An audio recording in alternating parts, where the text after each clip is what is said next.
Assalamualaikum warahmatullahi wabarakatuh. Baiklah, kami dari kelompok 4 dengan anggota Della Oktaviani Zega, NIM 18 30 40 30 18 dan rekan saya Fitri Ramadhani dengan NIM 18 30 40 30 34 dengan dosen pengampu Ibu Elsa Fitri Amran, SE, MM, MSI. Baiklah, pada video kali ini kami akan membahas tentang audit sektor publik.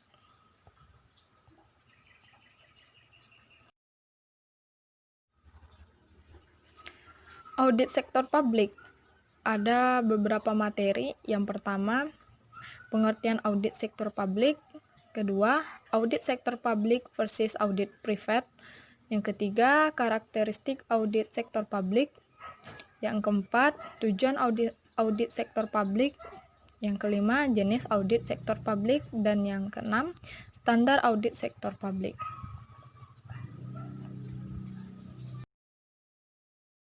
Baiklah, kita masuk kepada materi yang pertama, yaitu pengertian audit sektor publik.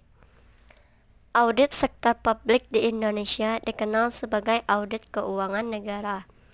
Audit keuangan negara ini diatur dalam Undang-Undang Nomor 15 Tahun 2004 tentang pemeriksaan, pengelolaan, dan tanggung jawab keuangan negara.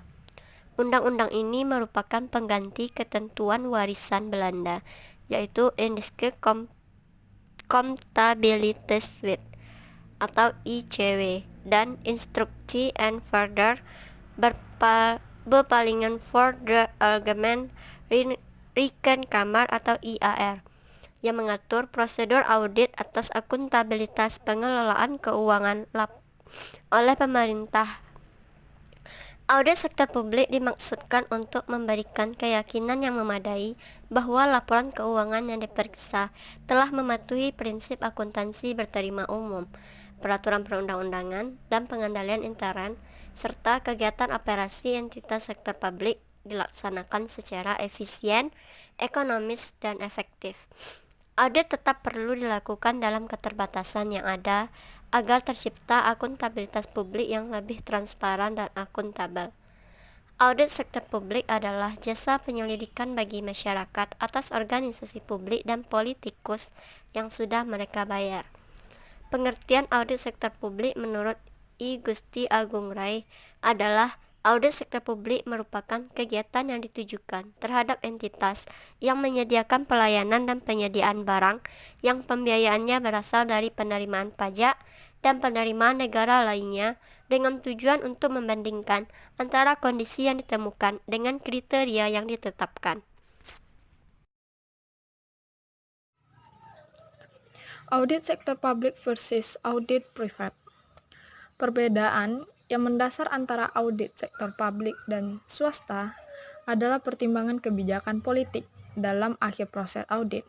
Khususnya dalam audit keuangan, auditor akan menggunakan objektivitas terbaiknya dan rekomendasi secara menyeluruh. Auditor yang kurang berpengalaman dalam sektor publik biasanya memberikan rekomendasi yang kontroversial, seperti meningkatkan harga untuk mengimbangi kenaikan beban.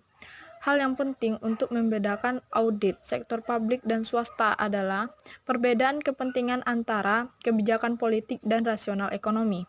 Kebijakan politik biasanya diprioritaskan dalam sektor publik, setidaknya dalam jangka pendek. Audit pada sektor swasta lebih ditentukan oleh interaksi antara pemilik perusahaan dan manajemen perusahaan yang banyak ditentukan oleh kontrak-kontrak yang terjadi di antara mereka.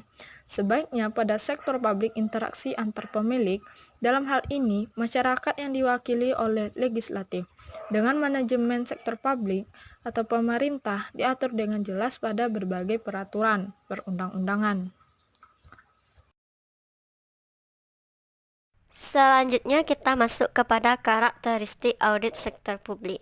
Karakteristik manajemen sektor publik yang berkaitan erat dengan kebijakan dan pertimbangan politik serta ketentuan peraturan perundang-undangan. Auditor sektor publik harus memberikan perhatian yang memadai terhadap hal-hal tersebut. Karakteristik audit sektor publik yaitu sebagai berikut. Yang pertama, relevan pada kebutuhan pemakai. Yang kedua, dapat dipahami, jelas dan akurat. Yang ketiga, disajikan menurut periodisasi. Yang keempat, konsistensi dan komparabilitas. Dan yang kelima, materialitas.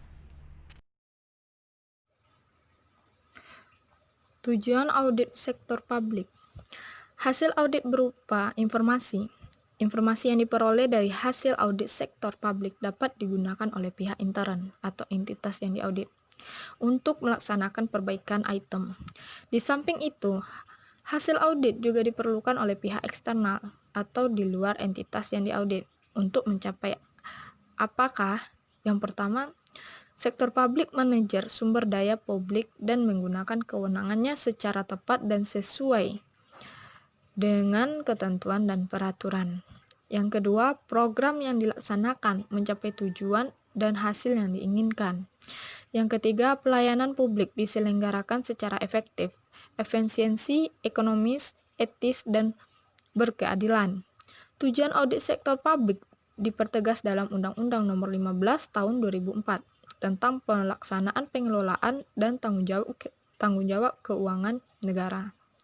Undang-undang ini menyatakan bahwa pemeriksaan berfungsi untuk mendukung keberhasilan upaya pengelolaan keuangan negara secara tertib dan taat pada peraturan perundang-undangan yang berlaku. Selanjutnya yaitu jenis audit sektor publik.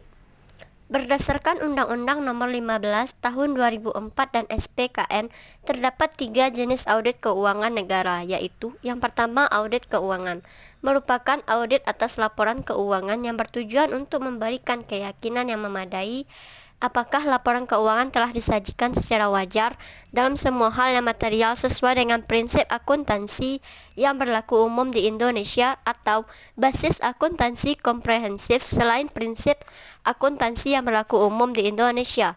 Yang kedua, audit kinerja, meliputi audit ekonomi, efisiensi, dan efektivitas. Pada dasarnya merupakan perluasan dari audit keuangan dalam hal tujuan dan prosedurnya. Audit kinerja memfokuskan pemeriksaan pada tindakan-tindakan dan kejadian-kejadian ekonomi yang menggambarkan kinerja entitas atau fungsi yang diaudit. Dan yang ketiga yaitu audit dengan tujuan tertentu, merupakan audit khusus di luar audit keuangan dan audit kinerja, yang bertujuan untuk memberikan simpulan atas hal yang diaudit. Audit dengan tujuan tertentu dapat bersifat eksaminasi, review, atau prosedur yang disepakati. Audit dengan tujuan tertentu mencakup audit atas hal lain di bidang keuangan, audit investigatif, dan audit atas sistem pengendalian internal. Standar audit sektor publik. Yang pertama, standar umum. Audit harus dilakukan atau dilaksanakan oleh seseorang atau lebih yang memiliki keahlian dan pelatihan teknis yang cukup sebagai auditor. Dalam semua hal yang berhubungan dengan perikatan, independensi dalam sikap mental harus dipertahankan oleh auditor. Dalam melaksanakan audit dan penyusunan laporannya, auditor wajib menggunakan kemahiran profesionalnya secara cermat dan seksama. Yang kedua, standar pekerjaan lapangan. Pekerjaan harus direncanakan sebaik-baiknya dan jika digunakan asisten harus disupervisi dengan semestinya. Pemahaman memadai atas pengendalian intern harus diperoleh untuk merencanakan audit dan menentukan sifat, saat, dan di lingkungan pengujian yang akan dilakukan. Bukti audit kompeten yang cukup harus diperoleh melalui inspeksi, pengamatan, pemerintahan, keterangan, dan konfirmasi sebagai dasar memadai untuk menyatakan pendapatan atas laporan keuangan yang diaudit. Dan standar yang ketiga yaitu standar pelaporan. Pertama, laporan auditor menyatakan apakah laporan keuangan telah disusun sesuai dengan prinsip akuntansi yang berlaku umum di Indonesia. Yang kedua, laporan auditor menunjukkan atau menyatakan jika ada ketidakkonsistenan penerapan prinsip akuntansi dalam penyusunan laporan keuangan periode berjalan dibandingkan dengan penerapan prinsip akuntansi tersebut dalam periode sebelumnya. Yang ketiga, pengungkapan informatif dalam laporan keuangan harus dipandang dipandang memadai, kecuali dinyatakan lain dalam laporan keuangan. Yang keempat, laporan auditor harus memuat suatu pernyataan pendapat mengenai laporan keuangan secara keseluruhan atau suatu asersi bahwa pernyataan demikian tidak dapat diberikan. Jika pendapat secara keseluruhan tidak dapat diberikan, maka alasannya harus dinyatakan. Dalam hal nama auditor dikaitkan dengan laporan keuangan, maka laporan auditor harus memuat petunjuk yang jelas mengenai sifat pekerjaan audit yang dilaksanakan, jika ada, dan tanggung jawab yang dipikul oleh auditor. Terima kasih telah menyaksikan video kami. Kami meminta maaf atas segala kekurangan. Kami sudahi dengan wabillahi taufik wa hidayah. Wassalamualaikum warahmatullahi wabarakatuh.